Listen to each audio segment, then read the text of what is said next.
on, everybody? Welcome back to another episode of the Run Pure Sports UFC show, talking UFC, obviously, for April 30th. We are recording this, if you're watching live, of course, you know, on Friday afternoon, breaking down all 12 fights, and joined back again this week by Keg, of course, and Title. Keg, you're never allowed to skip a show again because last week's card, for DFS purposes, turned out to be an absolute disaster. Title still frowning over it over there. Title, you break it down, because I actually ended up skipping the MMA slate last Saturday. What was it? The two most popular fighters, their fights got canceled. You know more about it than me, so break it down for us, Title, because it was an absolute disaster. Well, only one got canceled. Like, it kicks off the card with the heavy favorite lost, right? A GQ. Yeah. It kicks off the card with the Dean Barry against the Mike Jackson guy, the photographer that should never be fighting, etc. And it was low blow, I believe, was the first thing, and it was a low blow. The dude just absolutely, completely selling it. Very, very obvious. He's laying on the ground, like, screaming. First of all, if you're hitting the nuts, you can't be talking and all that. He's talking. He's like, all this. So it's probably 3 minutes. He realizes there's no way I'm getting out of this one. So yeah, he eventually gets up. They start fighting again. And yeah, I mean, he's getting beat for sure. He's getting to put it on him. The Dean Barry dude definitely was not impressive at all, which we kind of said. We're like, yeah, this guy, I don't know what his future is, but he's fighting this bum, so he should win. Well, then he's putting on more, blah, blah, blah. Then he just gouges his eye. And I mean, yeah, like it wasn't just an eye poke and the dude wanted out. Yes, I think the dude wanted out, but it was a nasty eye poke for sure. And then the dude, there was no way he was going to fight. It was pretty obvious right away. He already wanted out. And then it came down. Is it a DQ or is it a no contest? And that changes everything for DFS, because one guy is 6,700 or whatever, 5% owned. I have none of them. You're going to get that first round score. And I think it was the right call, to be honest. The DQ was right. Like, that Dean Barry dude's such a clown, but that's not what we wanted to see. He gets the 97 points for the win when he absolutely did nothing in the fight. First fight of the night. I'm like, well, I'm pretty much dead already. Then it goes, it can't get worse than that, right, DC? You're watching, it's going on. Well, Chase Sherman, the biggest underdog on the card, who took the fight on short notice, he wasn't in the UFC, blah, blah, blah. He pulled out because he had some late notice injury, I guess, came up. I don't know. I still don't even know. Well, he's fighting this week. It couldn't have been that bad. And then, yeah, exactly. So then it gets pushed back to this week. I'm like, it was that bad that they just pushed it back next week? Like, my 55% Romanov now just gets a 0. Yeah, I mean, we talked about how bad that card was, DC. Yeah. I didn't expect, like, that stuff to happen. But if there was any card for something like that to happen, that was clearly going to be the one. Yeah, some days you just can't win them all. I was not going to win that card. We talked about it on the show. I was like, we didn't really like the card. After the show, I started like making lineups, and I didn't like any of my lineups. I'm like, I'll just I'll take a pass. Like, obviously play out basketball and baseball. That's a good decision for you. Yeah, DC. I would have definitely lost money. I know you play 150 lineups, Title. How many of them ended up cashing on that shit show? Oh, I'd have to maybe 20. The thing is, like, if Mike Jackson doesn't be in the optimal, like, I think I had a really, really good squad, because like Andrade we had a lot of stuff go right still on this show. But if you don't have the 97 point Mike Jackson, you don't take first, you don't win. So maybe 27 lineups to the 150 or something. I don't know exactly. At least it wasn't a total complete sweep. No. But that's last week. We're on to the next one, right? We talk about it in DFS in the Discord all the time. There's always tomorrow, and tomorrow for UFC is a week later, obviously on this Saturday card. Keg, let's bring you in here. How you doing? Did you check out the fights? Did it cost you betting wise? How was your Saturday night of fights, and how you doing in general? I'm doing well, my friend. Thank you. So yeah, the last couple weeks, the cards have been really, really bad. Like Title and I were talking about, they're sandwiching between pay-per-views, but the product has been awful. The last few weeks, right? So I pretty much stayed clear of last week's card, other than taking a shot on the main event, in which I ended up personally breaking even. So I got out unscathed. But this card isn't much better, man. This is another bad card. I agree with you. I think it's a little better, and hopefully the results, it's not as crazy as this last time. It is going to be funny if people, obviously Alexander Romanov, who was, I'm sure was he the most popular fighter? Yes. Yeah. He's minus 2,000 again against Chase Sherman, and everyone's going to play him again. And what if Chase Sherman withdraws again? I put in the playbook, DC. I said, only worry is Sherman pulls out again to screw us. That's all I had to say. And you got to be a little bit worried about it. I mean, I guess it was. So talking about the injury, because someone did bring it up in chat. I heard the same thing this guy heard. It was a motorcycle accident or something. But like, what? Was he riding his motorcycle to the apex and he got hurt? Like, what? Maybe. Yeah. I mean, that's the only thing. I mean, maybe, I guess, but that had to have been it, because like you would have known when you got in this accident if you couldn't fight that weekend. So I don't know, but I will say Romanov last week looked, I don't know if you guys saw the weigh-ins and stuff. He looked like a different Romanov though. He cut like 20 pounds. He looked like a bad man. So my thought was Sherman saw that and he wanted nothing to do with it. But now this week he has something to do with it. Like put off his chores for a day? Yeah, I don't know. He didn't want to do his taxes. Like he's still got to fight him the next week, man. You can't get him out of it entirely. Or maybe he can. Maybe he'll have another injury. Maybe he'll purposely crash his motorcycle again on the way to the arena so he doesn't have to fight. That'll hurt less than Romanov just pounding you in the face, I guess. All right, we will officially move on from last week. Although I will say this card back up when we talk about that fight, though. it will. I will just say quick for this. So 12 fights on this card. We had one weight miss. That weight miss, I don't know if either of you two saw the main event. Favorite Rob Font. So that's going to be very interesting. And I really want to hear what you two are going to say about it. Personally, I don't even know exactly where I'm going to go because this news just hit pretty recent. I already thought it was a close fight. How much? By how much? 2.5 pounds. Wow. So yeah, we'll get to that, but that's the only weight miss. And yeah, a main event. He's obviously coming off getting his ass beat by Jose Aldo. It's going to be an interesting one to break down. The main event weight misses are scary always, because I mean you're the goddamn headliner. Like you've got to make weight.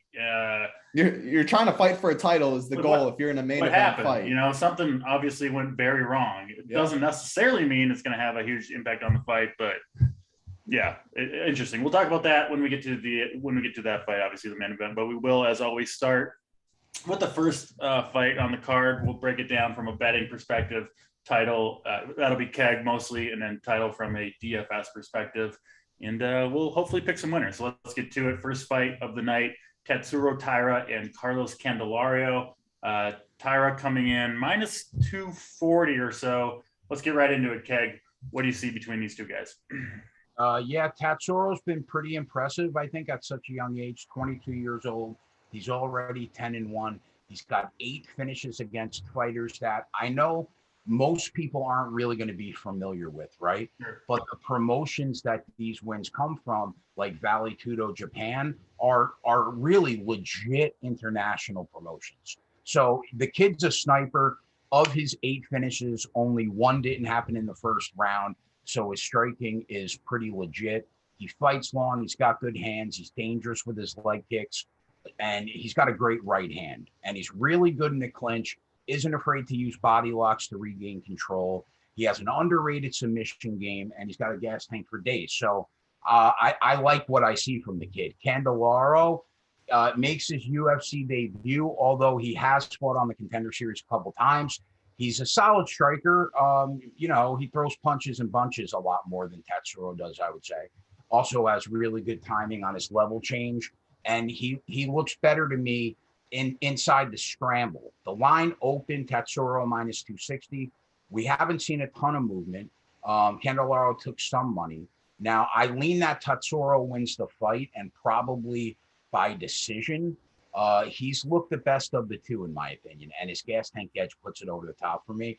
The safest bet, in my opinion, is probably the over 2.5 rounds at minus 110. Because it doesn't really matter who wins. And I think both guys on their best day are probably capable of winning this fight. But yeah, so that would be my lean, the over 2.5 rounds minus 110. But I do lean that Tatsuro gets it done. Yeah, Curious that that's your lean, given that Tatsuro, just looking at the record, mostly first round finishes, as you mentioned. Obviously, you know that, and you're going with it anyway. 125ers, you just think the step up in competition, the Carlos can make it through the 3 rounds? Yeah, I think he's got a chance. I mean, I've seen some of the stuff I've seen from the kid I've liked. So okay. I think, but I do think that that Tatsuro probably wins. I have not bet anything in this fight, but I think the over 2.5 rounds would be my biggest lean towards that way to go. Yeah, curious, Title, your breakdown of these two, because at least record-wise, Tyra looks like a pretty legit prospect at 125, given that, he's fought in some big organizations. He's very young, right? He's 22 years old. It's super impressive record. You really can't, do much better than he's done against the opponents that he's faced so far. So, yeah, break it down for us, Title. Tyra and Candelario. Yeah, it's an interesting one. Like, he definitely fights in a fine promotion, but like, if you look at his last win, Tyro, that is 6-3 guy. The win before that, 14-7. So this definitely is going to be the best guy he fights. At least that's how I'm approaching it. Yeah, he definitely, the line, I think he also got bought down to like minus 330. It was like minus 250. He got steam, and then ever since then, Candelario's got some buyback. I mean, I think he's got some steam because you look at it. He's 22 years old, very, very young. He's from Japan. We don't see a lot of Japanese fighters in the UFC. He's 10-0. So he already has a lot of touting behind him, which I think is baked into the line. I actually saw it a little different than Keg. I didn't think his striking was that good personally. So I'm curious. Like, I don't know, the right hand and all that. I thought it was more, he wants to get this fight in the clinch. He has good clinch takedowns. And when he gets on the mat, he is a good grappler. I agree with you 100%, Title. I think he's very, very good grappler on the ground. Yeah, like I think Candelario has a striking advantage. What do you think? Oh man, I felt comfortable with that too. So, but you're making me doubt it a little more. I think it's pretty close. Do you? Okay. Yeah, but you know what though? I think you're right. I mean, he has no problem getting in that body lock, taking you down. And he's got a very nice grappling game. So, yeah. but this is his biggest opponent that he's fought so far, I think. That's why I think Candelario is slightly live here. No, I mean, I do think he's live. I'm going to get to it, but I think if I have to pick right now, I see minus 240 and plus 195. It's a dog or pass for me for sure.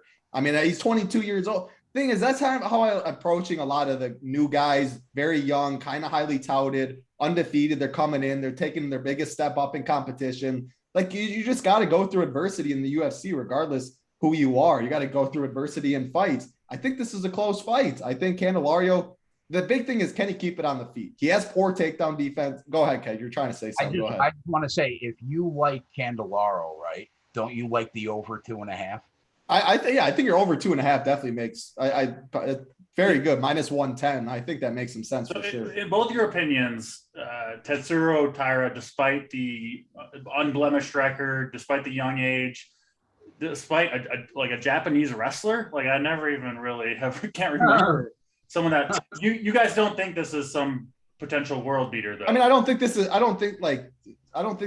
Makayev or something coming in. Like, yeah. And the thing with Makayev, like I even took a shot on Durden. You know what I'm saying? Like I like seeing stuff.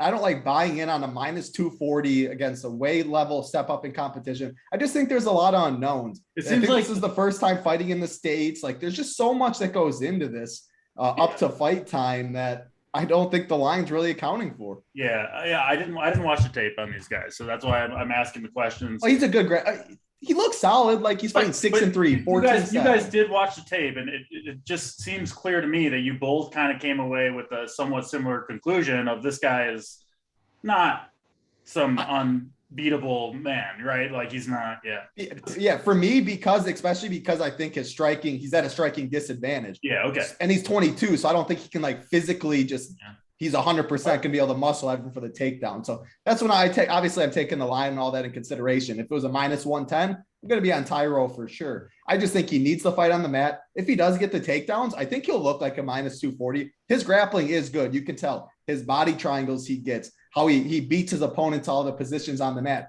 Candelario has bad takedown defense, so it's definitely a path. Candelario has shown poor cardio. You look at his last fight. So he's the first guy out of Dana White's Contender Series to get a contract after losing a fight. That was his last fight. It was against Victor Altamirano. Candelario wins round 1 for sure. Puts it on him. He looks good. Round 2's close, but you can tell he is getting tired. Altamirano wins round 3 for sure. Altamirano gets the nod on the judges' scorecards. Dana White disagrees pretty strongly, which I didn't think it was like a robbery or anything, but that's why Dana White gave Candelario this contract off a loss, because he thought he did win. Candelario on the feet, though, I think he does I think he can win this fight on the feet, and that's why I think the dog makes sense at plus 195. That story, the Contender Series gets the contract despite losing. That's interesting to me too. On his second, it was on his second one too, which I also think had something to do with it. His second Contender Series fight. His first was in 2017. But he did get the win. Candelario will be coming in here. I mean, talk about motivation, right? The first ever person, the boss man, gives you the contract despite coming off a loss. Yep. And you kind of gassed in the last fight. I mean, motivation to maybe make sure you don't gas right in your actual UFC debut if you want to play that. I think that's a legitimate point there. So yeah, that's what I'm hoping. To wrap it up, yeah. I think if he can keep the fight on the feet, his takedown defense has been poor, and he works on the cardio. He's known about this fight. Those are the two major things. If he comes in and he works on that, you're giving me someone plus 200 against a 22-year-old making a big step up in competition. So I'll have some Tyra in DFS, because if he wins, it's going to be because it's on the mat. He's going to get top control. He can find a sub if he's dominated when it's on the mat, but I'm not betting minus 240. He's not going my parlays. So that's how I'm approaching it. Yeah. It makes a lot of sense. And I'm interested to watch it. Good discussion on Candelario and Tyra to kick off this UFC card. We'll go to the women's division next. Next fight on the card, Gina Mazzani, Shanna Young. Let's go right back to you, Title. Break it down for us. So this one, I mean, it's low level for sure. Women's 7-5 Gina Mazzani, 7-4 Shanna Young. However, just because it's low level doesn't mean you don't have interest in DFS. I see +1 to finish inside the distance, and it's a clash of styles. I love targeting clash of styles. Gina Mazzani, she wants to fight on the mat. She's a wrestler. Averages 4.7 takedowns per 15 minutes. You look at her last fight against Priscilla Cachoeira, Catch a Beating. She wins round 1. She goes 3 for 3 on the takedowns and absolutely is gassed. Round 2, 1 for 6 on takedowns, has absolutely nothing left. She gets TKO'd. That's a problem. Like the cardio is a concern in this one. If she can go 50 minutes, if the cardio is on point, she's going to dominate Shanna Young. Her path, I think, is to finish this fight rounds 1, rounds 2. And I think she clearly can. Shanna Young is not UFC caliber. She's 0-2 in the UFC. If she loses this fight, she's going to be gone. Her best attributes are her heart and her cardio. Anytime someone says the best things about you or your heart and cardio as a fighter, you're no good. That's just like good for you though. However, if there's one person you can really beat, I think it could be Gina Mazzani with your heart and cardio. Because if you're tough, you don't get finished. You're at least in the fight. If the other person gasses and you aren't gassed, we've seen all these, like Amanda Nunes. We see all these fighters. If you're gassed, it doesn't matter how good you are. You're out there. You're a sitting duck. It doesn't matter how skilled you are. So Shanna Young, if she can survive early, make at least Gina Mazzani work for the takedowns. Again, I'm concerned about that. Shanna Young has shown no takedown defense. She has shown nothing off her back. She isn't a good fighter. She probably is not UFC level. So my pick is Gina Mazzani. However, if she cannot get Shanna Young out in the first round, little after a round, and she starts looking tired, you live bet Shanna Young. She has the cardio. She has the striking advantage, in my opinion, too. So I like this fight in DFS, though. My pick's Mazzani. I do think she does finish in rounds 1 or 2. She does get on the mat. She just styles on her. However, Shanna Young is very live for a cheap price tag if she can survive early. Yeah, all makes sense. Keg, how do you see Mazzani and Young? Yeah, I crossed this right off my card because, I mean, these two girls are 14-9 combined at the time.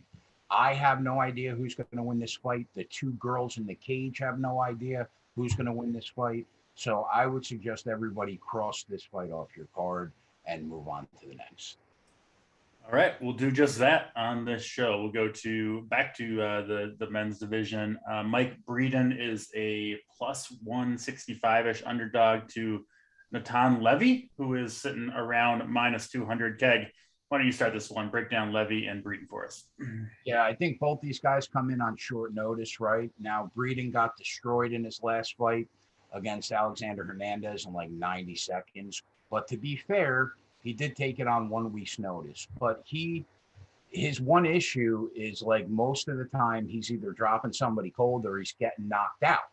And that is something to take into consideration, because I think that the kid carries a ton of power, but he keeps his hands way too low and he's extremely hittable. That being said, though, when he's throwing his hands in the pocket, you really have to make sure that you don't get caught. He's another Glory MMA guy. There's a ton of them on this card, which is a plus. It's the best gym in the world. And he's going to make the fun fight to watch because he's going to push a nice pace. Now, Levy, the kid has a bunch of hype behind him still, even though he lost the UFC debut to Rafa Garcia. I agree with the hype, though.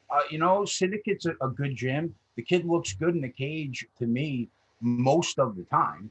And I think his leg kicks are great. Footwork is great. Hand speed and combinations are strong. His submission game's underrated.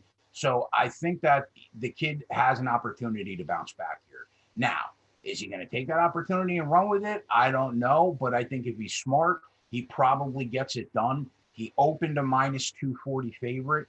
And that was probably a little wide considering how live Breeden really could be.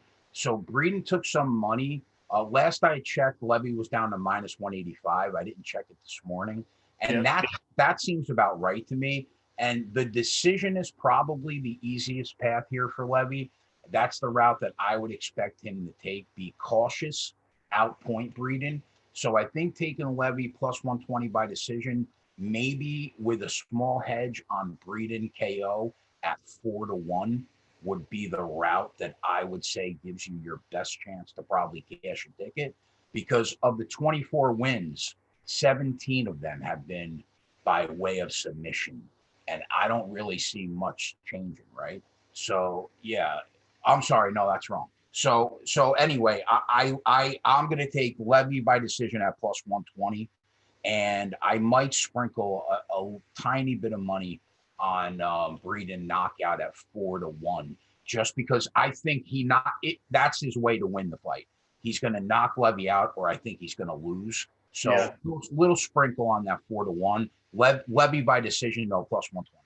Is looking at Levy's record and kind of what he's done even in his last fight, is he a pure grappler, Keg? I mean, I don't think so. Title, do you think he's a pure grappler? He's a karate striker. He more uses it for his day. He doesn't have power. I don't think he can knock. He's going to have any knockouts, but like he's a karate fighter that's fine staying on the feet and just trying to outpoint and use leg kicks like that. Kind of like the Wonder Boy style DC, but definitely not as good as Wonder Boy on the feet. Right. It's like a GSP style too, obviously not comparing the two, but that's how he fought. Yeah, just that karate with the kid. Yeah. So Title Levy Breeden. What do you see? You obviously talked about Levy's lack of power. How do you see the fight going down? Yeah, I mean, it's pretty tough to break down. Both guys coming off their UFC debut losses. Breeden, I'm just not sure Breeden's necessarily UFC caliber, because in 2022 in the UFC, you can't just be a striker anymore. We know you have to have takedown defense. You have to have cardio. You have to have defensive submissions. The guys are just too good and too well-rounded nowadays. Whereas I look at Breeden, he is aggressive on the feet. He has power. He can knock you out. If he doesn't do that, though, what's he going to do? And that's where I'm not really sure. We've only had 90 seconds to see it so far in the UFC. Again, he took that fight on short notice. Alexander Hernandez. He came in and he pretty much fought for broke. He was aggressive. He was trying to throw. I think that was the right way to go about his UFC debut, though. So I'm not saying that 90-second knockout's bad by any means. He was at a big disadvantage. I just can he knock Levy out on the feet? Sure. If he catches them, he can. On the feet, I give him the advantage. I really do. Yeah. Levy just doesn't have the power, I think, to get the respect from Breeden with that karate stance. I think the low kicks are fine. Levy's going to be way more swole. You look at both these guys walk out, you're expecting Levy to be a minus 500, but again, you can't go based on just that stuff. Where it gets the difference is, Levy can get the fight to the mat. If he does get it to the mat, I think he's levels above Breeden in the grappling. I expect Levy to mix in some takedowns. It's not like he has great offensive takedowns, though, where I'm really comfortable at this minus 195 price tag. I'm not like that. He's for sure going to be able to get him down at least once every round, control him, all that. I'm not that high on this guy, to be honest. The last fight against Rafa Garcia, I wasn't too impressed with. His cardio at least was still there in the third round. I'm going to go Levy because I think he's more well-rounded. I'm going to expect him not to be knocked out, but again, you can probably hear how I'm talking. Not a lot of conviction, not going to lay minus 190 on any stuff. So I think Breeden's more knockout or bust. Yeah, it's just sounds to me like you guys kind of have similar opinions on Levy and Tatsuro Tyra. There's some similarities between the two, right? Just in coming from kind of interesting places. They're younger fighters. They've got some hype behind them. They've got good records, primarily grapplers. But it sounds like you guys have question marks on both of those guys. So I'm interested to see two prospects coming up and if they can pull out, and they're kind of close to the same odds to win, right? Minus 200 to minus 250. Just see some similarities there. So interested to see how it all goes down. We'll keep it moving over to Gabe Green and Johan Lenez. Lenez, yeah, close enough anyway.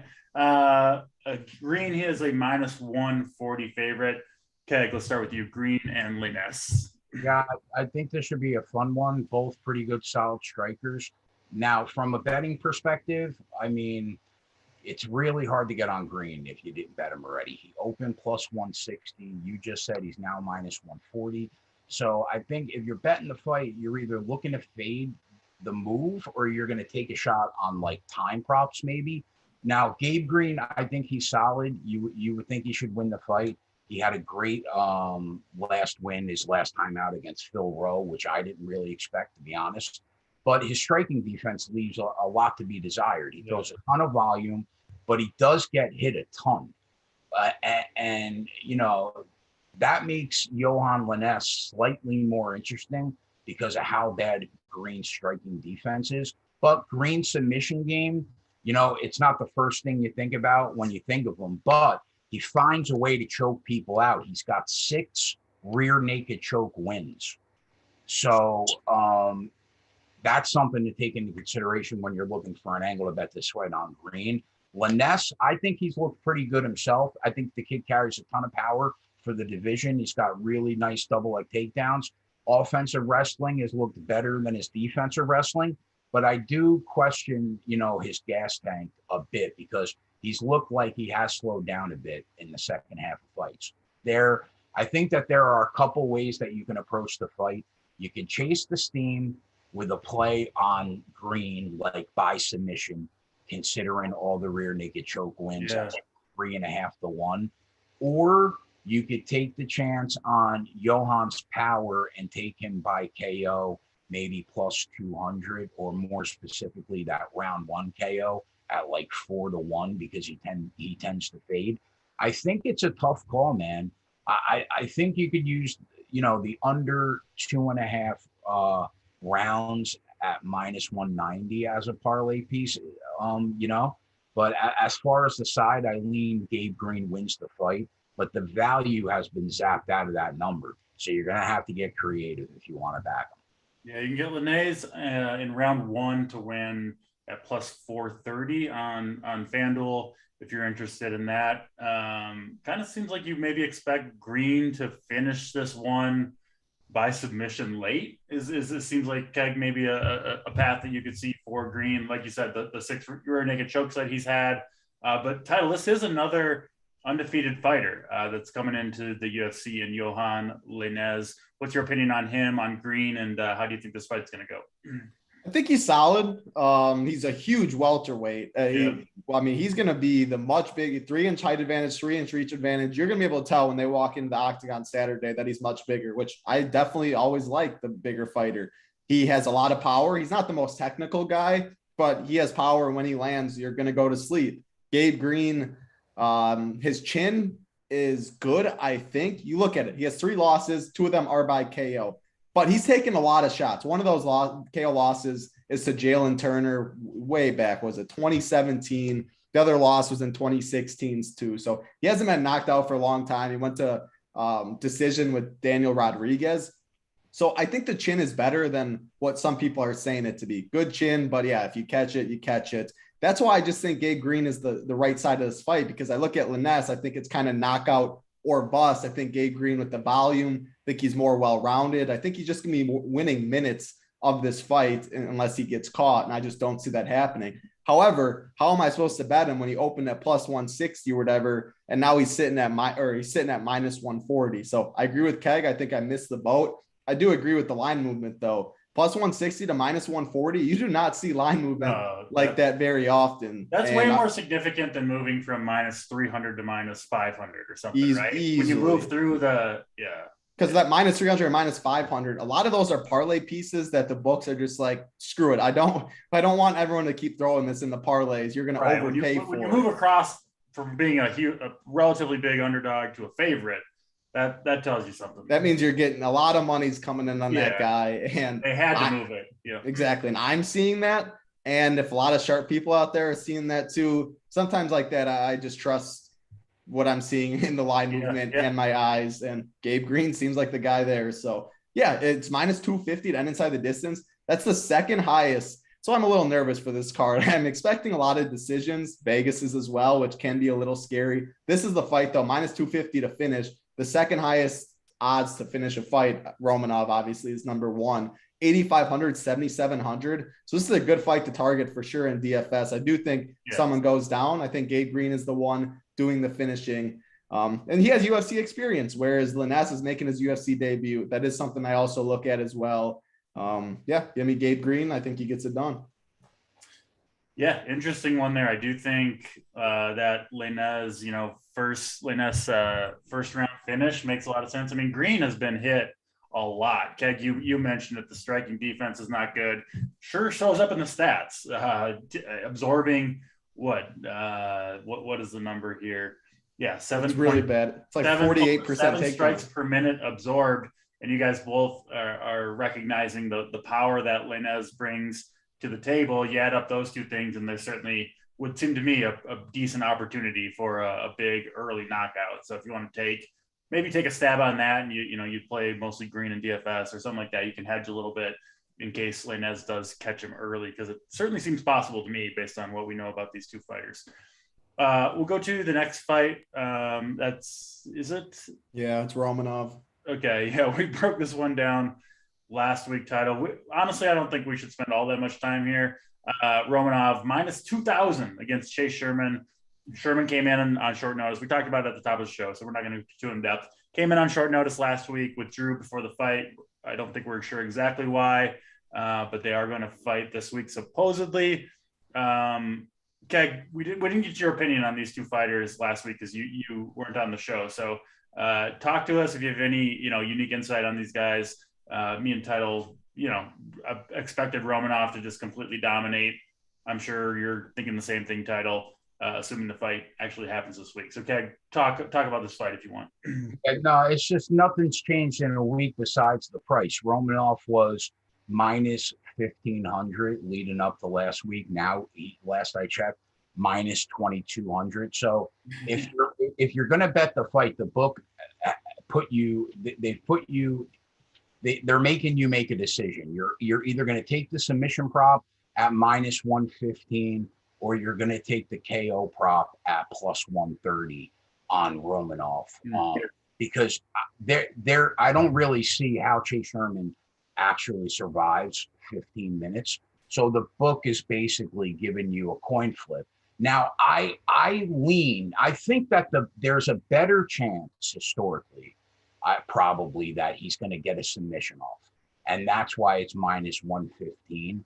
But I got to tell you, man, I was fully prepared to pull the trigger on that last week. And now, because this kid dicked around and made him wait another week. You think he might just want to beat his ass? Yeah, I think if he gets him down, he's just going to ground and pound him. Yeah, no, great. No tap out for you, buddy. You got to take some fists to the face. Exactly. I feel like he's going to take some damage to the face. He's going to show him what a real motorcycle accident does to people. That's what he's going to do. So now I might be on the knockout prop at plus 130. I'm not sure. But if I fought Siege, I'm not going to choke him out. I'm going to make him eat some DC fists. So I understand the killer mentality. Me and Alexander Romanov, we share that, the two of us. Anything to add on Sherman and Romanov? And I'm interested because now what'd you say? 55% owned in the big the big 15 or whatever the price point was. So it's going to be the same, right? He'll be higher. Higher. Because he doesn't have the minus 1,200 to compete with, the minus 700, all that stuff. Whereas we had that on the other card. So I think it'll be higher. Yeah. Well, we don't need to break down the fight, but what will you do? You play 150 lineups. What's your approach when you know the ownership? You know what are you going to do here? I think it's going to be a first round finish, and the upper tier, like that Tesoro guy. Like, I don't love the upper tier. I think we could see some dogs barking. I'm going to eat the chalk. I'm going to play a lot of Romanov. And you guys talking submission or TKO? I think it's going to be TKO. I think he takes him on the mat. I think he gets in full mount and he does what he does, the gorilla stuff, and he pounds him with 2 arms and just absolutely beats the shit out of him until the ref steps in. I wish I could literally bet that exact thing. Full mount, takes both of his hands and just goes one by one to the grill until the ref steps in. So I see plus 130. I like that bet for sure. Yeah. I will say Title just brought up a great point that I probably should have mentioned. I agree with him that, man, I'm hard pressed to see this get out of the first round. And like looking at the props, round props, I'm sure you can find Title. Do you have a FanDuel open over there? Yeah, what do you need? What is a Romanov like first round knockout? I see Romanov first round minus 210. I got Romanov wins by TKO KO in round plus 1. 185. Yeah. You know what? Maybe that's the way to go instead of the plus 130. I mean, is that plus 5? I don't know if there's enough there. You think that's for one round? I don't know. If you're already confident that he's gonna finish. Yeah, I guess. I mean, if Jake Collier is finishing Sherman in the first round, like Romanov definitely should. But I personally probably would just go plus 130 though. Get the extra 10 minutes. I don't know. You could bet both. Yeah, or you could bet both. You can get Romanov just inside the distance minus 500, but that's I don't know. That's when you know. last week that was minus 290 because I was going to give it out as a parlay piece. Now it's like minus 500. And some of that is I think a lot of that has to do with Sherman. He pulled out. That can't be good. But Romanov on the scales looked really good. Like, this is a Romanov. I already loved Romanov, but he definitely, you could tell he's been in the gym trying to get better. So I'm excited. Gotta suck to be Chase Sherman right now. You just know you gotta get your ass beat when you walk in the octagon. Yeah. Hopefully he's being somewhat well compensated for the damage. Probably not. Yeah, probably not is actually true as well. All right, we'll keep it moving. Romanov, we expect to lay the beat down on Mr. Chase Sherman. Hopefully the fight actually goes down this time. Next fight on the card, Krzysztof Jotco minus 170 to minus 180 over Gerald Murshart. Sorry, lost my train of thought there. But yeah, Murshart, obviously a pretty big UFC veteran. We've seen him fight a lot. Jotco, not as much tape on him. So, Keg, let's go to you for Jotco and Murshart. Yeah, this was a slightly tough one, man. Only because GM3 can be so savvy at times, but he opened a minus 125 favorite, I believe, right? Or was it plus 125? Minus 125, you're right. Yeah, okay, right. But the legal market really never saw that price. So I didn't jump on that money line price on Jotco because I was waiting to see what the method of victory prices would be. I kind of think that Jotco is solid here. Like, the knock on him is he doesn't throw a ton of volume, but Gerald Murshart doesn't throw a ton of volume either. Yeah. And like, the main reason why I think Jotco is probably the side here is going to be his ability to stay on his feet. He hasn't been submitted in almost a decade. I don't see how GM3 wins the fight because I think stylistically he's had a disadvantage pretty much everywhere. You know, where Murshart does the damage is when his opponents get tired, and I don't see that happening here either. So I lean Jotco by decision plus 180. I think that's the best option in terms of the method of victory props. But I might just take them on the money line to get the win, whichever way. But yeah, I think I'm on Jotco here. You ever bet both of those, money line and decision? Oh, all the time. Yeah. I figured, but yeah, just wanted to clarify. So yeah, Keg, you seem pretty confident in Jotco. I mean, he's not that big of a favorite, sitting right, like we said, minus 165, minus 170, somewhere in there. What worries me is that he's so savvy, right? Title, go ahead, let Title break it down, but that's what worries me. Yeah, go ahead, Title. Jotco by decision. I think that's how I see it. I think it's a strong. I think it's plus 190 on FanDuel. I think it's very strong. Jotco hasn't knocked anyone out since 2016. Before that, it was a submission win in 2012. The dude just doesn't finish. He doesn't throw power. I think he fights like Bilal Muhammad fought against Luque. He stays the outside. He uses movement. He has good movement. He knows he can't get taken down. He knows he can't give his back. It's pretty obvious. GM3, that's how he wins fights. He grabs your back. He didn't look great, and GM3 didn't in his last fight against Dustin Stoltzfus. He came in the third round. He comeback win. He got taken down in that fight. He didn't have stuff to offer off his back. His cardio wasn't great. Jotco, I just think's better all around. I mean, the dude's 23-5. Like, he's a good fighter. People want to go to the GM3 train. I get it. Like that Mahmoud Murdoch fight, could he do that again? Sure, he could. If he finds the back, could he get a submission? Sure. I think he has the most submissions in UFC history. But I just don't think, and I'm seeing minus 160 for Jotco, plus 190 to go to decision. Like, we're not talking minus 300 or stuff there. I think Jotco just uses his movement. He mixes in the volume. I just don't think GM3 can get his hands around him. So, yeah, I got Jotco by decision, plus 190. That's good mojo. That's what I want to hear. You guys both got the same pick. I'm jumping on board for sure. So Jotco. Go FanDuel plus 190 instead of plus 180 DK. Yep. I'll definitely be hitting that after the show. DFS wise, Title Jotco. You don't want 8,800 decisions. He scored. He doesn't score very well. And what I love about this fight too, it's minus 150 to finish. I don't see this fight finishing. Like, I get it from Vegas, but I really think the more likely outcome is a decision. Jotco's going to be cautious, right? Because Murshart's path to victory is the. He's always cautious, even if it wasn't. He just doesn't fight. Especially so, you would think in a fight like this. So yeah, Jotco by decision at a plus number. That seems like a pretty tasty bet. So definitely, that's it feels too good to be true, which is why I get a little scared though. But you got about the too good to be true. Right? It's going to be one of those like Jotco wins 1 and 2 easily. GM3 miracle bailout submission with like 2 minutes left in the third round. That's the only way I think we lose. We're getting real specific on how these fights end. It sounds like it's gonna be a good week because we're calling the full mount, pound after pound. Yep. 2 minutes to go. Yeah, it's gonna be a good UFC week for the boys. We'll move on to the main card. Darren Elkins minus 170-ish favorite over Tristan Connolly. Title, we'll let you start with this one. Break it down for us. Man, Darren the Damage Elkins. Dude is still fighting.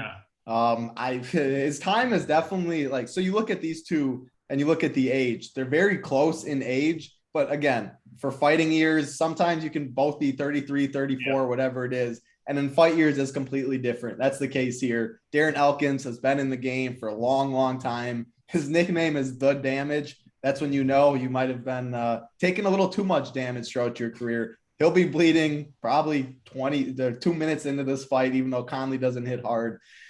I just I don't like what I see from Darren Elkins. I thought Cub Swanson, the knockout, was one of the easiest bets of the world. Darren Elkins doesn't have the same chin as he used to. And Cub just absolutely put it on him. He got out of there in the first round. Darren Elkins, he beat Derek Minner the fight before that. Darren Elkins and Derek Minner fight to be honest. Derek Minner looks good early. He's dominating Elkins. Elkins just survives. Elkins doesn't get submitted. Derek Minner gasses, and Elkins just puts him on and finishes it there. Do I think Tristan Connolly gasses in this fight? I don't think so. He is 36, but he went to decision against Pat Sabatini, a very good grappler, way better grappler than a Darren Elkins. He beats Michel Pereira as a big underdog. I just think this is a fight between two grapplers that is going to probably go to decision. And I just trust Connolly more at this point of his career when I'm seeing this underdog number. I can't lay minus 160 for Darren Elkins. He doesn't have anything to offer on the feet, so I give the advantage more to Connolly. I don't think Darren Elkins submits Connolly. I don't think he can break Connolly where Connolly's just completely gassed. At the end of the day, I'm just fading a Darren Elkins, who I think's over the hill as a favorite with the other guy, really. So it's more of a fade for Elkins than it is let's go and hammer Connolly. But it's two primary grapplers, which is interesting in DFS. I'll say Connolly by decision. I'll say you don't have to pick the prop. You're taking Connolly in a plus number, but I would say probably decision most likely. Again, it's more of a fade for Darren Elkins personally, not the most. This feels to me like a boring ass fight that goes to decision. Maybe a split decision, right? Yeah. The only reason it's on the main card is just a nod to how long Elkins has been for in sure the game, essentially. But yeah, I'm not excited for this one. I do kind of expect a little bit of a boring fight. But it's two grapplers for DFS though, DC. That's the thing. It's like, if this fight's on the mat for 13 minutes, I just think they're both gonna have their moments. Their moments, yeah. Yeah, and I don't think anyone, because if both fighters have their moments, it doesn't matter with the grappling, right? You need like the full kind of the full control time to get those DFS points in the unanimous decision. So I don't know. Keg, you talk about Elkins, Connolly. I see a boring fight. Sounds like Title's not all that excited for it, but picking the dog is always a little bit fun, right? If you think the fight's going to be boring, you'd rather be on the dog than the slight favorite. Gives you a little more just sweat, I guess, in DFS and betting both. Keg, talk about it. Elkins, Connolly. Yeah, this was the easiest call on the card for me. I was talking to Gavin the other night about this fight, and he made a really poignant point. He was like, at this stage in his career, after all the damage that Darren Elkins has taken, he's really a coin flip to win a fight from this point forward, and no higher of a favorite pretty much ever again. So he should not be minus 170 anymore, especially against a kid in Connolly that hasn't looked that bad, man. I mean, the loss to Pat Sabatini's nothing to be ashamed of. Sabatini's a beast. So like he won round 3 too. Right. His takedown defense isn't awful, so I think that he's got a chance to stay on his feet. He's a strong wrestler, like Title said. He's got a black belt submission game. He constantly pressures when he's on the feet. So the plus 150 is a no-brainer. And I agree with the both of you. I think it does go all three.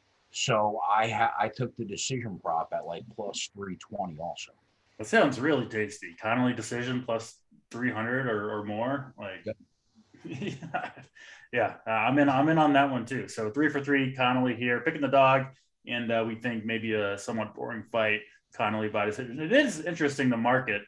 I mean, Elkins is a sizable favorite there, but obviously you guys don't see it that way. So hopefully we get that one right. We'll move to the next fight. Grant Dawson, Jared Gordon, similar line in this one. Dawson sitting around minus 180. Keg, we'll start with you this time. Dawson and Jared Gordon, break it down. Yeah, so Grant Dawson leaves Glory and Kraus, right? He's at American Top Team now, which was a head scratcher for me because he left the best gym in the world. But regardless, he's had 6 fights in the UFC. He's won 5 of them, and he fought to a draw in his last fight, even though he won the first and second round, I think, against Ricky Glenn. So we know what Dawson is by now. Phenomenal wrestler, excellent top control, solid ground and pound. He grinds you down with his physicality, right, until you show him an opening. And once that happens, his submission game is really solid in scrambles too. And to be fair, he's a better striker than people give him credit for. But I worry that he won't have as big of a strength advantage at 155 pounds than we've seen him have before at featherweight. Yeah. That's a slight concern. On the other side, Jared Gordon, he got the split decision win over Joe Solecki last time out. And he's a guy that's going to push a ridiculous pace for 15 minutes if he can. He's also a very solid wrestler that's usually looking to get the fight to the ground with his normal grappling heavy style.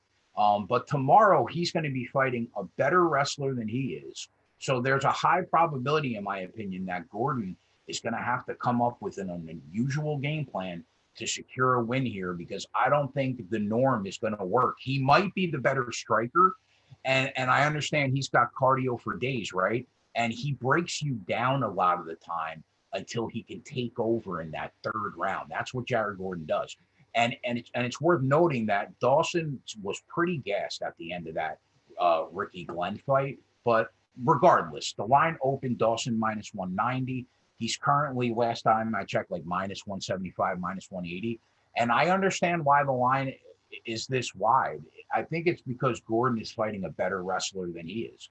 And I have to side with Grant Dawson getting the win here. The problem for me is I don't really want to lay that much wood here. And I wouldn't advise anyone else to do that either, unless Gordon continues to take money. The pick is going to be Dawson, but I'll be watching the lines up to the fight to see if the line drops. If it doesn't drop, I'm going to be looking to hopefully maybe get a piece of Dawson live. I just don't want to lay the wood, and I think the fight could probably end multiple ways. So I don't think there's one slam dunk method of victory prop here.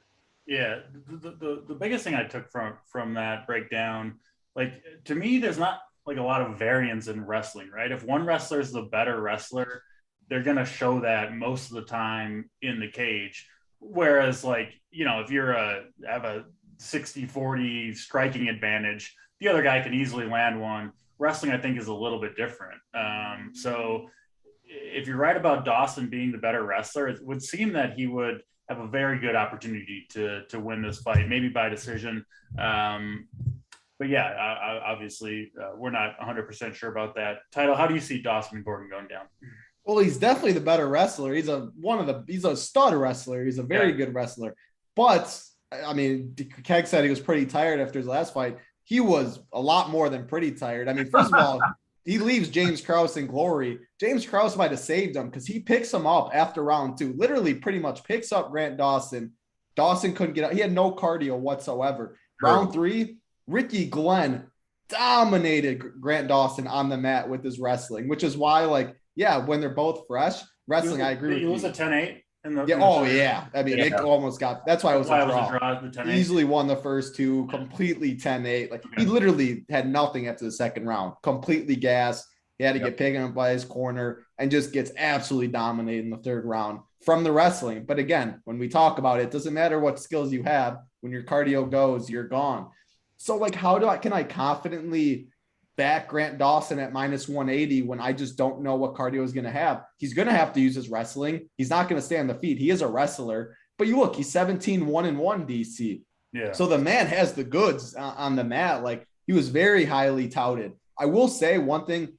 He was a 145er. He's coming up to 155 or he's fought. I believe his last fight was 155 as well, but he's a natural 145er. And that's where I loved him at his weight class, because he had the physical advantage. He can muscle his opponents to the mat. He was heavier on top, and he's just not that same big guy at 155. And he's going against someone like a Jared Gordon, who he doesn't have great takedown defense. It's sitting at 50%, only 16 attempts right now. But the man just has cardio for days, and he'll make you work on every single position, and he'll just keep wearing and wearing and wearing on you. And if Dawson's dead after 2 rounds of controlling that fight, so he gassed out when he was on top wrestling, DC. It wasn't like he was scrambles. It wasn't like he was trying to get to his feet. He was dominating and gassed. That's the point Title makes right here. That is why Jared Gordon becomes interesting, because I have no doubt in my mind that Grant Dawson probably is going to win the first 2 rounds. But, like, Jared Gordon sets a pace that is absurd for 15 minutes. So if that happens again in the third round, even if we're up 2-0, it becomes... He's getting finished in the third round if he acts like he did last time by far. Really interesting, because Gordon is going to have a ridiculous third round pace, and that's what makes you a little hesitant on Grant Dawson here. Well, a couple things. So Dawson moves up in weight class here. Is this his first fight at 155? No, I think the last one was at the last fight was at 155, I believe. Why I mentioned that is because he started the career at 145. Majority of his fights were at 145. His last one was at 155. Does Dawson have a long history of gassing out like that?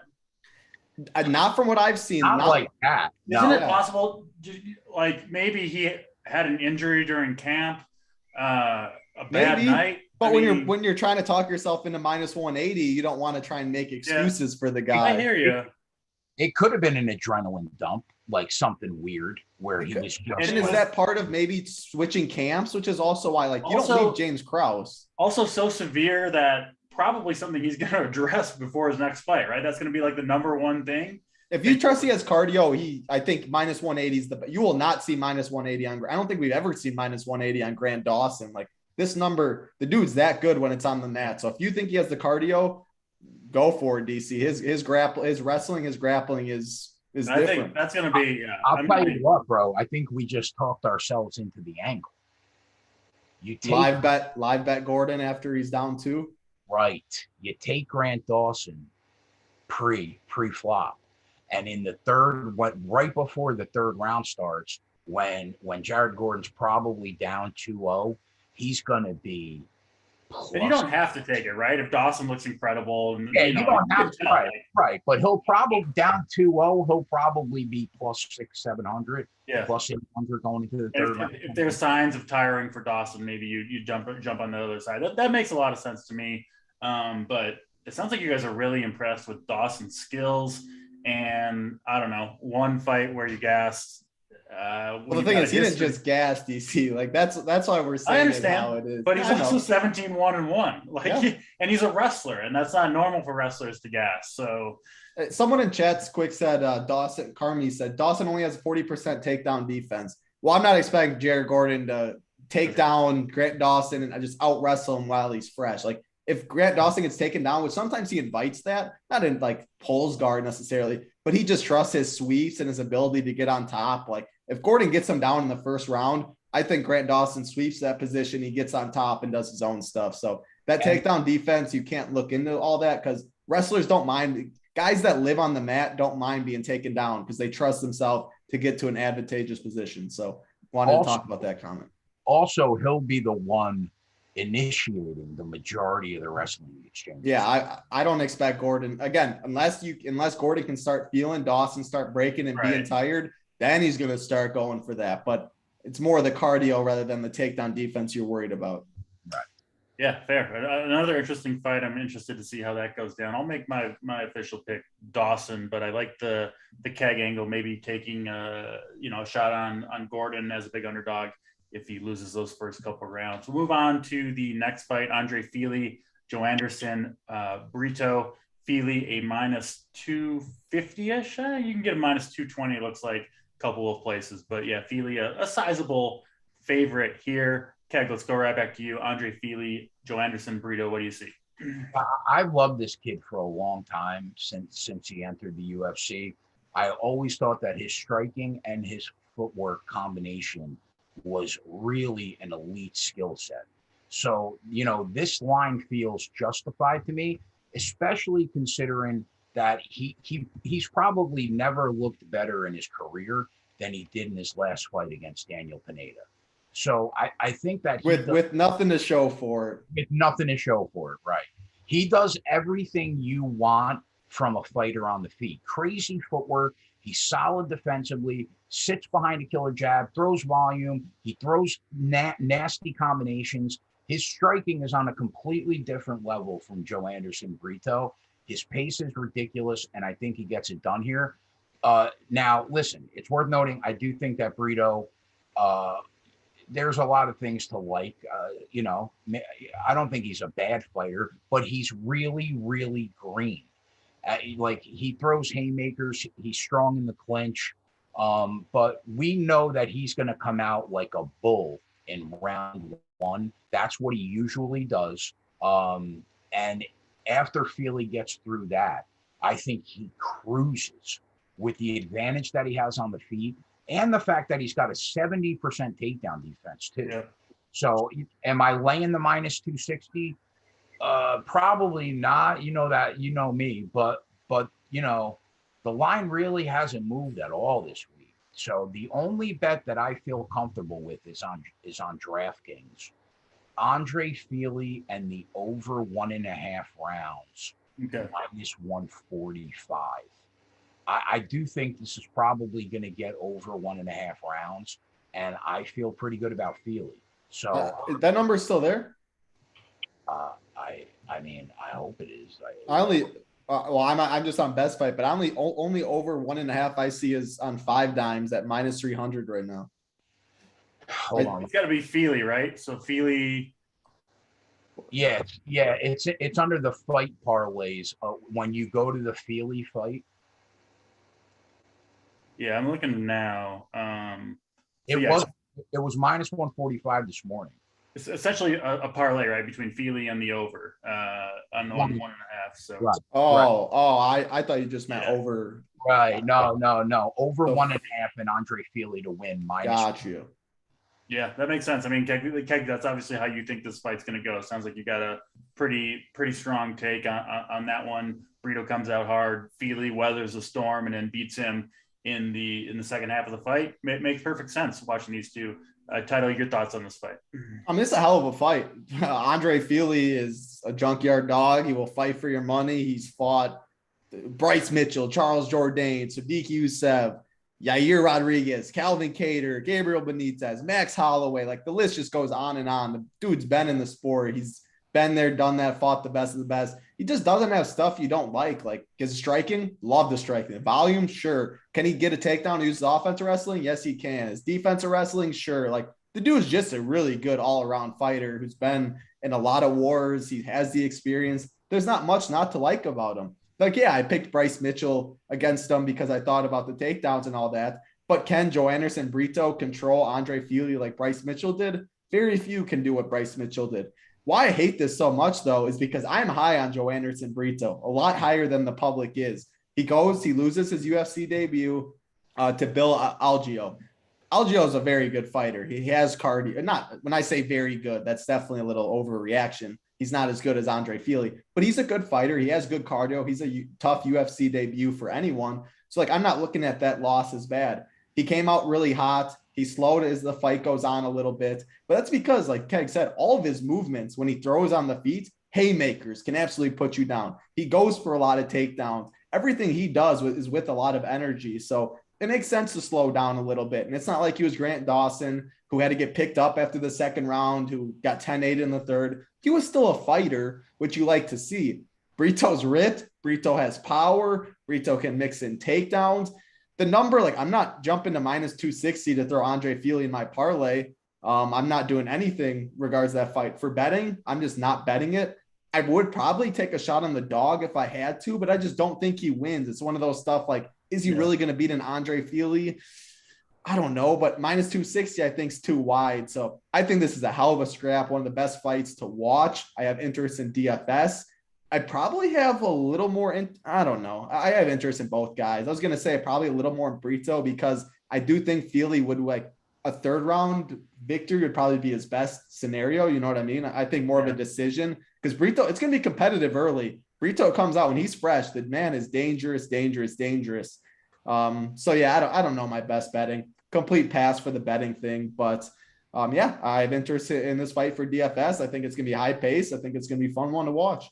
Sounds like you'll have shares of both Brito and Feely in DFS. Brito sounds like he's got at least live to come out with a kind he's live to finish the fight at any time. That's what I mean. Yeah, he is a dangerous fighter. It's how I look at him. Yeah, makes sense. Feely Brito should be a good one there, and yeah, 6,900 for Brito on DFS. Got a shot, it sounds like. So yeah, take a shot on him if you need a shot. More of a shot than the public is giving him is how I look at it. Which that's how you play DFS for sure. All right, we'll move to the co-main event. We missed one fight before, DC. You want to touch on that one quick? Yeah, the Daniel de Silva Lasarda fight against the younger brother of Figuereto, Francisco. Oh, yeah. You're right. I did skip that. Go ahead. Yeah, I mean, it's a good fight to target or to touch on because it's one of my biggest stances on this card. I really like one guy in de Silva. Very, very tough UFC debut against Jeff Molina. Everyone knew that was going to be a tough fight. I'm very high on Jeff Molina. He's got striking. He's got cardio for days. He's got volume. He's got the wrestling. Just a very tough UFC debut. But de Silva, man, this guy, he's never seen a third round. He's only been in the second round twice. Kind of reminds me a little Terrence McKinney. Obviously, Terrence McKinney's one of a kind and all that. But this guy just comes out to kill you right away. On the feet, he's dangerous. He was having success with Jeff Molina on the feet. His BJJ, phenomenal. Love his BJJ. Jeff Molina took him down. dude was throwing up submissions left, right, off his back, and they were dangerous ones. Do I think a Francisco Figuereto could have weathered the storm that De Silva gave him in the first round? I don't think so. I think Figuereto is kind of a bum, to be honest. I think he's making the name and the lines and stuff from his brother. Losing to Malcolm Gordon, getting out wrestled by him, like, you're a BJJ black belt. You don't have anything off of your back from Malcolm Gordon. Can't knock out no chin Malcolm. Jimmy Rivera, I believe, was his other fight. Man, like, that dude was 0-4 in the UFC. That dude is one of the worst fighters. Do you think Figueredo would be in the UFC if his brother wasn't Davison Figueredo? I mean, probably not. He shouldn't be. Yeah. No. So yeah, I mean, it's gonna be my biggest stance on this card. It's gonna be my biggest wager on this card because I love one guy. I don't like the other guy. I'm hitting the first round finish. I'm hitting the money line. I'm hitting De Silva. This dude is a fun fighter. Well, yeah, I'm glad you brought it up that I skipped it because Title's got the strong take on De Silva. Well, that's also why too. I was eyeing it up like. yeah. Coming in hot. You gotta get your hot takes out to the public. 8,200 first round KO. Let's go. Or first round finish. It could be a sub, but first round finish. All right, I'll jump on board with a confident Titletown any day of the week. Keg, De Silva, Figueredo. Yeah, I mean, I'll be honest. Title has a way stronger take on me in this fight. Yeah. Well, he does. I mean, than everyone. I mean, it's there's nobody with the take like mine. I love it. To me, it was like flip a coin, side with whoever is dog money at fight time. It really felt like that kind of flip a coin fight. But now, like, Title is like talking like, I don't know, maybe I got to take Lacerda. I don't know. Well, so you talk. So it's coin flip right now. Figueredo's a dog right now. So why would you bet the dog in Figueredo? Give me some pass on how he wins this fight. What you think? How it goes? I mean, he doesn't have the skill set, I don't think, of his brother. But I don't think he's that bad. You know what I mean? Like, there hasn't been a ton of tape on Lacerda. Like, did you find a lot of tape? Because you just see finishes. Like, he's never been to a third round too, so the tape in that way. But the dude, I saw some tape, but everything I saw was. I watched.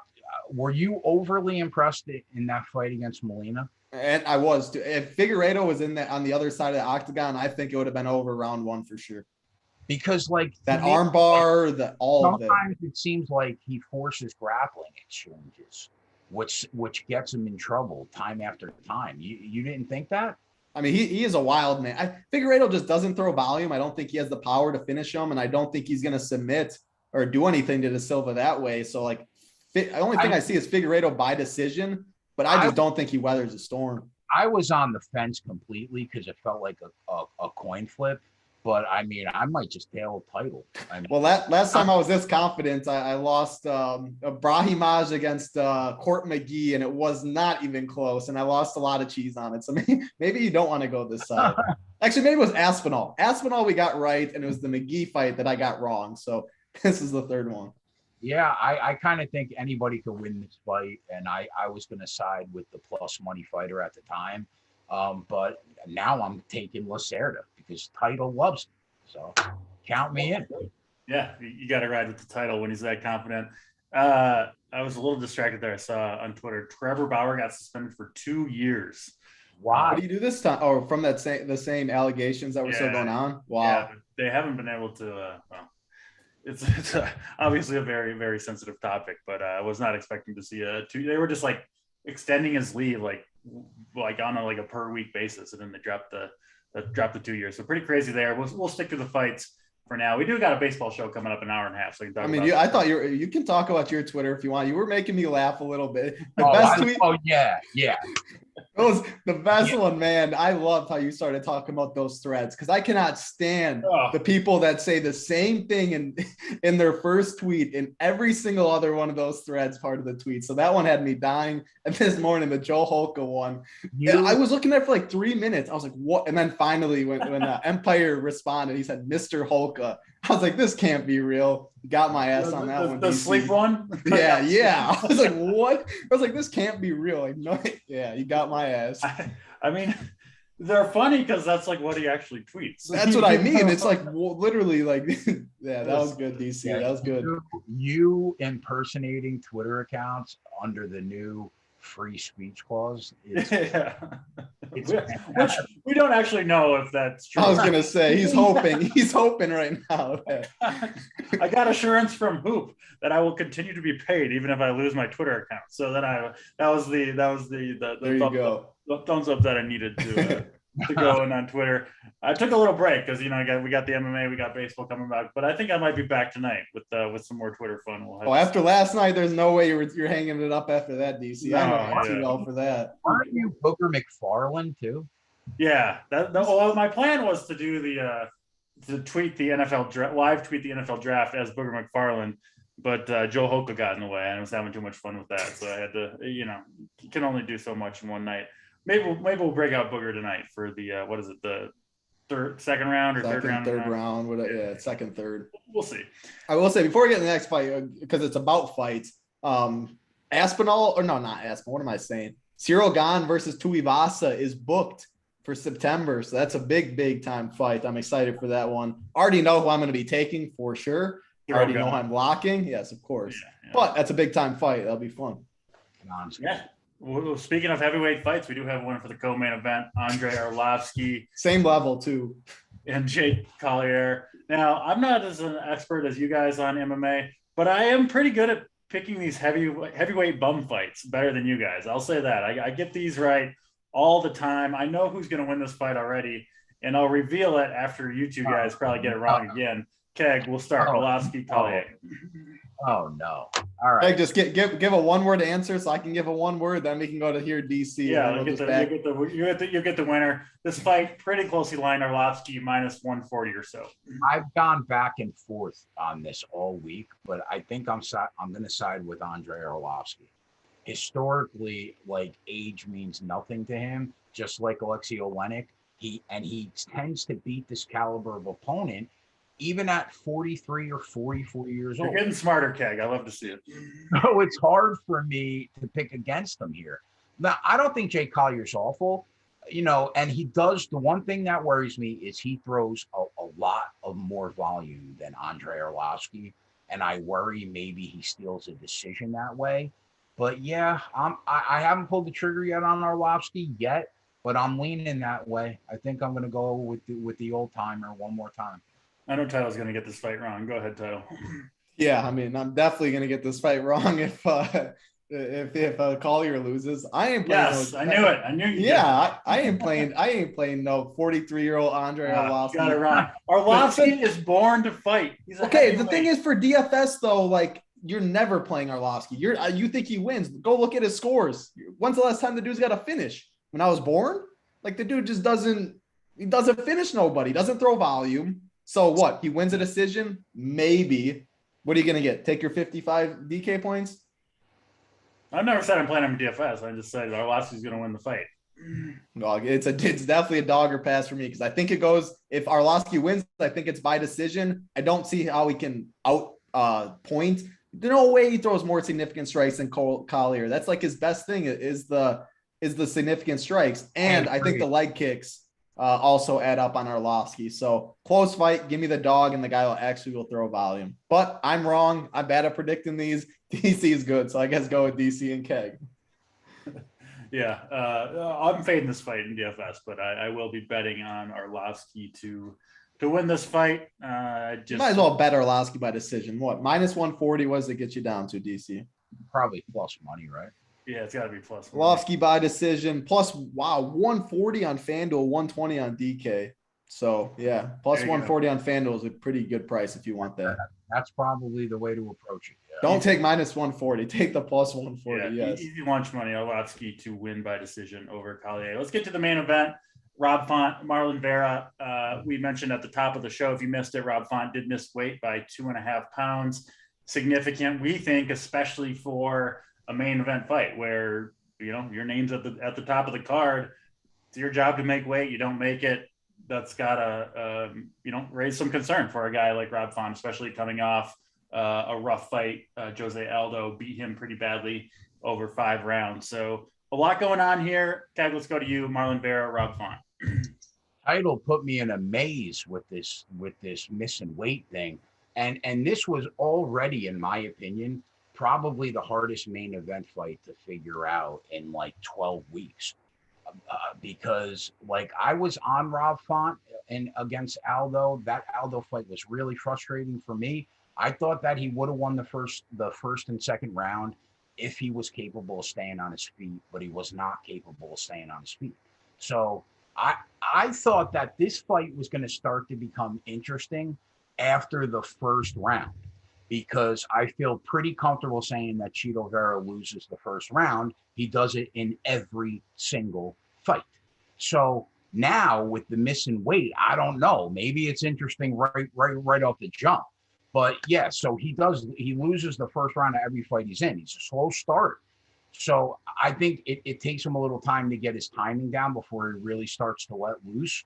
So Chito will probably have to either finish Rob Font or win 3 of the last 4 rounds to get the decision done. So could he do it? Yeah, he could, because he's a snowball that rolls downhill. That gets bigger and faster the longer it rolls. That's him in a fight. Starts off bad and only gets better. So God. My initial thought was to take Rob Font pre-flop and then get a really nice plus price on Chito after the first 8 minutes in the fight. Now, I don't know what that weight cut is not good news. That's bad. That's a bad lay. Sometimes weight, you miss weight, it doesn't matter. Sometimes it's a bad look. That is a bad look, and it's not, something seems off. So I think that maybe I might just pull the trigger on Chito pre-flop now, because maybe something does happen in the first round now. I don't know. What do you think, Title? It's interesting. I'll only talk to you here in a second, but the line has moved. This happened recently, right? The weight miss just happened over the last couple of hours. 15 minutes before we came on. Yeah, and it hasn't moved much, but the line has moved in Rob Font's favor. He's gone from like minus 125 to minus 135. I'm seeing. No, it was about minus 135 across the board. I saw it 5 times. Okay.